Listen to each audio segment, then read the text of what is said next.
స్వామి శరణం స్వామి శరణం స్వామి. ఇది కాచిగూడ రైల్వే స్టేషన్ స్వామి. చాలా పాతకాలంది, చూడడానికి చాలా బాగుంటుంది.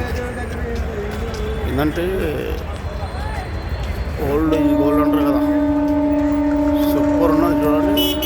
మన బ్రిటిష్ టైంలో కట్టిపించింది అన్నమాట. ఇది హైలైట్ ఉంటుంది.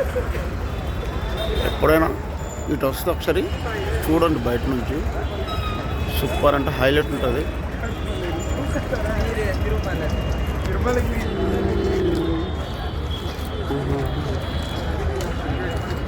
కాచిగూడ రైల్వే క్లర్క్ సెంటర్ అనుకుంటా, క్లర్క్ టవర్స్ కాచిగూడ. ఫ్రెండ్స్, ఇది కాచిగూడ రైల్వే ఆపోజిట్లో ఉంటుంది. మంచిగా రాధాకృష్ణ టెంపుల్ ఉంటుంది, గోల్డెన్ టెంపుల్ లాగా ఉంటుంది. చాలా బాగుంటుంది. వస్తే ఇది కూడా ఒకసారి విజిట్ చేయండి. ఓకే.